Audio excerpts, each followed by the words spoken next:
कैसे हैं मेरे छात्र। आशा करते हैं कि आप अच्छे होंगे। आज हम आप लोगों के सामने में 10वीं कक्षा के मैथ विषय में मैथ विषय का दूसरा चैप्टर बहुपद लेके सामने आए हैं।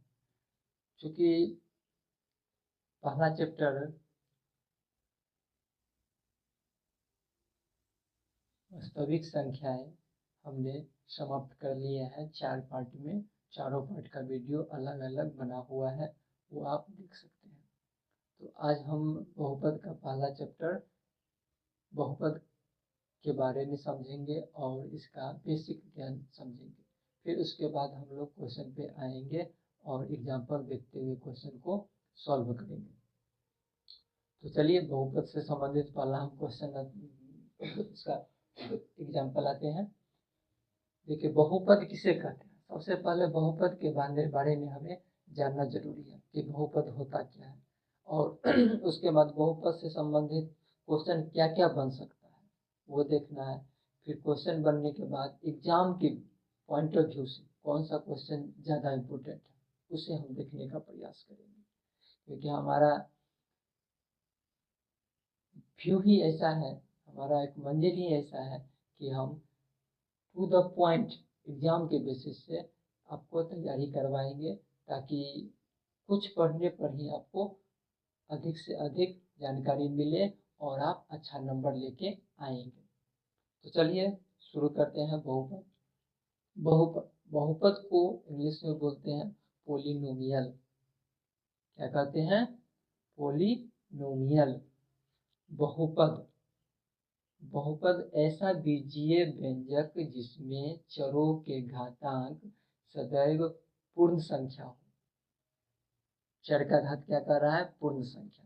तो आप तो पहले से जानते हैं कि चर किसे कहते हैं, अचर किसे कहते हैं। चर वैसी संख्या जिसका मान प्रत्येक स्थिति में बदलता हो उसे चर कहते हैं।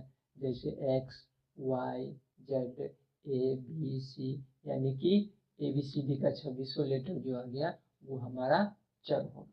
क्योंकि देखते होंगे आप x का मान कभी 5 निकलता है, कभी 10 निकलता है, कभी -5 निकलेगा, तो वो हमारा हो गया चर।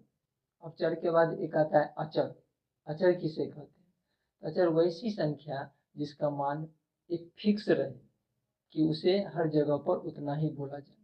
जैसे हमारा गिनती की संख्या आ गया 1 2 3 4 5, या फिर 0, या फिर माइनस में संख्या आ गया, या फिर भिन्न में आ गया, तो वो सारे क्वेश्चन, वो सारे संख्याएं अचर कहलाता है।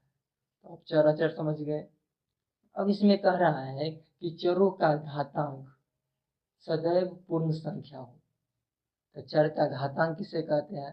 तो घातांक का मतलब हुआ है कि चर के पावर के रूप में क्या है। जैसे देखिए यहाँ उदाहरण में x के पावर 3, तो x का घातांक कितना हो गया? 3। ये ध्यान रखना है। यहाँ 2x², तो यहाँ पर घातांक कितना है? 2। पावर में जो रहे वही घातांक कहलाता है, उसे घातांक कहेंगे या फिर घात भी बोलते हैं। तो ये ध्यान रखना है। उसके बाद घातांक समझ गए, चर समझ गए, और अब आते हैं पूर्ण संख्या। तो पहले हम लोग जानते हैं प्राकृत संख्या, पूर्ण संख्या, पूर्णांक संख्याएं। तो पूर्ण संख्या वैसी संख्या जो गिनती की संख्या हो, और गिनती की संख्या में यदि शून्य को शामिल कर लिया जाए तो वो हमारा पूर्ण संख्या कहलाता है। जैसे 0 1 2 3 4 5 से अनंत तक जाए तो क्या कहलाएगा? पूर्ण संख्या। वैसी संख्या जो 0 से शुरू होके अनंत तक जाए, या फिर गिनती की संख्या में यदि शून्य को शामिल कर लिया जाए तो वो पूर्ण संख्या कहलाता है। तो यही ध्यान रखना है कि हमेशा चर का घात एक पूर्ण संख्या होना चाहिए, यानी कि घात हो 0 1 2 3 4 5 ऐसे। अब देखिए एग्जाम्पल के तौर पर x³ + 2x², यहाँ पर घात कितना है? 3। अब घात क्या होता है कि चर का जो मैक्सिमम पावर हो। क्या है कि अब तो यहाँ पर कहने का मतलब है कि यहाँ पर 2 भी है, यहाँ पर 3 भी है, तो जो बड़ा पावर हो वही घात कहलाता है, या उसे ही हम घातांक कहते हैं। तो इसका घात हो गया 3, ये बहुपद हो गया क्योंकि 3 है तो वो पूर्ण संख्या हो गया। इसी में दूसरा एग्जांपल देखिए, x² - 7y + 9। अब इसमें घात कितना है, इसमें x के पावर 2 है, इसलिए घात 2 है और यह एक बहुपद कहलाएगा। इसी प्रकार तीसरा 1 - 2x, सिर्फ हमें चर का घात देखना है। तो यहाँ देखिए चर x है, x के पावर में कुछ नहीं दिख रहा है। अगर नहीं कुछ दिख रहा हो और x मौजूद हो तो इसका मतलब चर का घात 1 होगा, घात 1, ये भी बहुपद हो गया। और आखिरी हमारा 5 है, तो 5 आए, 6 आए, कोई संख्या आ गए या अचर आए तो वो भी बहुपद होता है, वो भी बहुपद होगा क्योंकि इसमें घात के पावर में 0 है। अब कहेंगे सर यहाँ तो x है ही नहीं, x नहीं है तो हम इसको लिख सकते हैं 5x के पावर 0, 5x के पावर 0 यानी कि उसे 5 कहेंगे, क्योंकि किसी भी चर के पावर के रूप में यदि 0 होता है तो उसका मान 1 कहलाता है। हम लोग 9th क्लास में पढ़े होंगे कि a की पावर 0 बराबर 1, हम लोग ये 9th क्लास में पढ़े होंगे।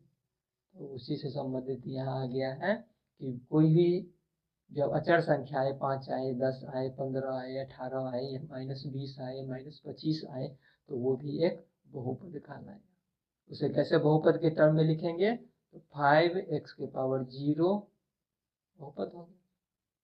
तो इस तरह से आप लोग बहुपद का परिभाषा समझ गए कि चरों के घातांक सदैव पूर्ण संख्या हो, बहुपद कहलाता है। चर समझ गए, अचर समझ गए, घात समझ गए और आप पूर्ण संख्या भी समझ गए, तो बहुपद के परिभाषा में इतना काफी है। अब सवाल ये उठ रहा है, सवाल यह उठ रहा है कि बहुपद का शर्त क्या है, कब कोई क्वेश्चन आए तो हम उसे बहुपद कहेंगे और उसमें क्या ऐसा छिपा रहे जो वो बहुपद नहीं हो, ये जानना बहुत जरूरी है। क्योंकि कोई है और कोई नहीं है, तो नहीं है वो जब तक आप वेरीफाई नहीं करेंगे तब तक आप क्लियर कर नहीं पाएंगे। तो सबसे पहले चलिए हम देखते हैं बहुपद की शर्त। तो बहुपद की 4 शर्त है, ये शर्त आप याद रखेंगे तो आप कोई भी क्वेश्चन आए तो वहां पर आप निष्कर्ष लगा लेंगे कि यह बहुपद है या नहीं। तो इसमें सबसे पहला है चर का घात -VE, -VE मतलब निगेटिव, यानी कि घात जो होगा वो माइनस में नहीं होना चाहिए। क्या होना चाहिए, तो चर का घात माइनस में नहीं होना चाहिए, यानी कि चर का घात हमेशा प्लस में आना चाहिए। उदाहरण के तौर पर x³ - 2x के पावर -5 + 5। अब यहाँ देखिए चर का घात माइनस में आ गया है, 3 तो प्लस में है लेकिन यहाँ पर -5 आ गया, इसका मतलब यह बहुपद नहीं होगा। यही आप देखेंगे कि पावर में यदि माइनस आ गया, कहीं भी किसी एक भी जगह यदि माइनस में आ गया तो वो बहुपद नहीं होगा। दूसरा देखिए चर का घात भिन्न में नहीं होना चाहिए, चर का घात भिन्न में नहीं होना चाहिए, यानी कि चर हमारा y प्लस y के पावर 3/2 + 5, यहाँ चर हमारा y है और y के पावर में 3/2 आ गया, 3/2 यानी बट्टा में आ गया है, भिन्न में आ गया है, और जब भी भिन्न में आ जाए तो वो बहुपद नहीं होगा, इसका मतलब ये भी बहुपद नहीं होगा। तीसरा देखिए चर रूट में नहीं होना चाहिए। अब चर का मान रूट में भी नहीं होना चाहिए, जैसे देखिए x + 3√x - 3, यहाँ पर चर तो सही है, बिना रूट में है, लेकिन जब दूसरा पद में आते हैं तो x रूट में आ गया। रूट में यदि 3 रहता और x नहीं रहता तो फिर वो बहुपद हो जाता, लेकिन चर हमारा रूट में आ गया है, जबकि कह रहा है कि चर रूट में नहीं होना चाहिए, तो रूट में आ गया, इसका मतलब यह भी बहुपद नहीं होगा। अब चौथा देखिए चर भिन्न में नहीं होना चाहिए। अब चर का मान भी भिन्न में नहीं होना चाहिए। पहले क्या है कि चर का घात भिन्न में नहीं है, यहाँ देखिए चर का घात भिन्न में नहीं होना चाहिए और यहाँ पर चर भिन्न में नहीं होना चाहिए, यानी कि ना तो चर का घात भिन्न होना चाहिए और न ही चर भिन्न होना चाहिए। देखिए कैसे आएगा, x प्लस 1/x क्या है, x प्लस 1/x, चर बट्टा में आ गया 1/x, तो ये बहुपद नहीं होगा। y में देखिए y प्लस 1/y, यहाँ भी y बट्टा में आ गया, तो ये भी बहुपद नहीं। इस तरह के अगर क्वेश्चन आए जिसमें हमें मिल जाए कि चर माइनस में हो या फिर चर का घात माइनस में हो या फिर चर का घात बट्टा में हो या फिर चर रूट में हो या फिर चर खुद बट्टा में हो, तो वह बहुपद नहीं होगा। इसके अलावा जो भी आए तो वो बहुपद हो जाएगा। ठीक, तो बहुपद की शर्त आप समझ गए, सबसे पहले परिभाषा समझ गए, बहुपद क्या होता है, उसके बाद आप लोगों ने शर्त देखा, शर्त 4 है जिससे बहुपद है या नहीं है वो हम निष्कर्ष निकालेंगे। चलिए अब इससे संबंधित क्वेश्चन आते हैं कि बहुपद की पहचान। बहुपद की पहचान कहने का अर्थ है कि कौन बहुपद है और कौन बहुपद नहीं है, ये ज़्यादा जरूरी है, क्योंकि जब तक आप पहचान के लिए क्वेश्चन नहीं क्लियर करेंगे तब तक आप छाट नहीं पाएंगे। तो चलिए कुछ क्वेश्चन है, इसे हम लोग बारी बारी से एक एक करके देख लेते हैं। निम्न में से कौन बहुपद है और कौन बहुपद नहीं है बताएं। ठीक, तो बहुपद है, ध्यान रखना है कि चर का घात पूर्ण संख्या होना चाहिए। फिर कौन बहुपद नहीं होगा, तो चर का घात यदि माइनस में आ जाए तो वो बहुपद नहीं होगा, क्योंकि आप जानते हैं कि घात पूर्ण संख्या हो और पूर्ण संख्या हमारा माइनस में नहीं होता है, इसीलिए चर का घात माइनस में नहीं होना चाहिए, चर भिन्न में नहीं होना चाहिए, चर रूट में नहीं होना चाहिए और चर बट्टा में नहीं होना चाहिए। ये 4 चीज आप ध्यान लिखिए, बस आपका क्लियर हो जाएगा। एक ही चीज को हम बार बार बताएंगे ताकि आपको समझ में आ जाए। एक बार नहीं सुने फिर दोबारा देखिए, फिर दोबारा नहीं हो दोबारा देखिए, एकदम से। चलिए पहला देखिए, पहला हमारा कह रहा है